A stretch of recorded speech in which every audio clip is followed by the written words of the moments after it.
this? You just talk into it? Oh, all right. Yeah. Right up in there. Well, my speech teacher always said to go first, so that's cool.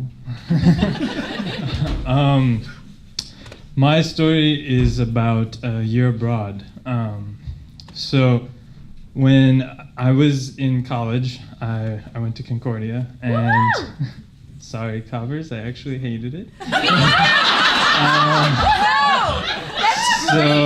So I was trying to figure out how to get out of going to Concordia, and after looking at transferring and seeing how many credits wouldn't transfer, I decided that studying abroad was the best option.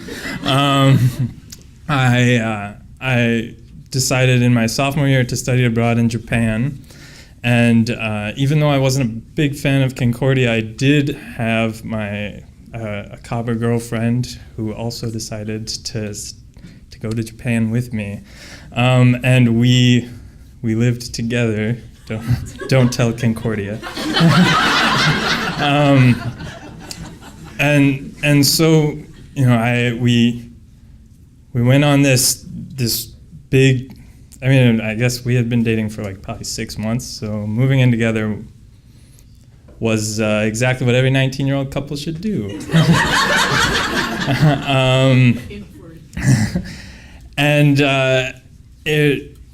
We moved to Japan. We got a Japanese apartment, which is about as big as this stage, and that's for real. Like this was, and it was fantastic at first. I mean, things were great. We went on all kinds of adventures. You know, everything was an adventure. We went to the arcades, and I won stuffed animals out of the machines, and even just getting on public transit. You know, I'm a kid from the suburbs of Twin Cities, so you know, not really anything I'd done before. But you know, with my little electronic dictionary, figuring out every place to go was awesome. The one part of it that you know, started to fade was our relationship, and that's probably because I'm a flirt and she was the jealous type, and you know, but we were 19, and that's what happens. So over time, you know, it got pretty bad, and we ended up breaking up, and but we were both broke and living in a foreign country, so we were going to split the apartment. Like I said, it was literally the size of this stage, so you can imagine that did not go well, and I had to move out. So for like 2 weeks, I just crashed on people's couches and hauled a backpack around with me until I found someplace else to live. And actually, that was kind of a terrible time. You know, it wasn't.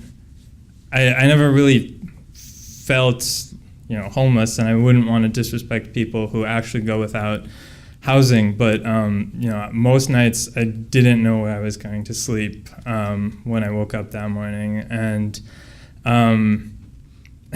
my mom had no way to get a hold of me, which was pretty terrible for her, and she called the school. So that's what really kicked my butt into getting a place to live, and I ended up moving in with this like 30-year-old Japanese lady who was a little bit crazy, but you know, it was pretty cool because it was, you know, I did it myself. I found a place myself. It was kind of the first time I'd ever been out on my own. I was in a foreign country, and I had learned how to do things, and then the end was approaching, and I was, you know, thinking a lot about my year there, and I remember it was actually like the last day I was there, or the day before, the last full day I was there. I I went to a park to just kind of relax and reflect on things.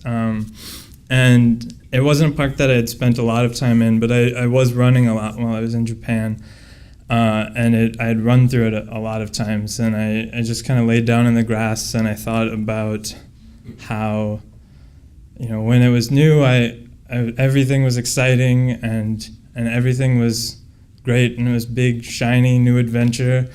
And now, this place was my home. I'd really grown accustomed to ordering udon from the little place a couple blocks from home, and to going to the 24-hour markets or convenience stores, and I wasn't going to have any of that when I left, and that was, it was pretty hard for me to leave, but it was awesome when it was new.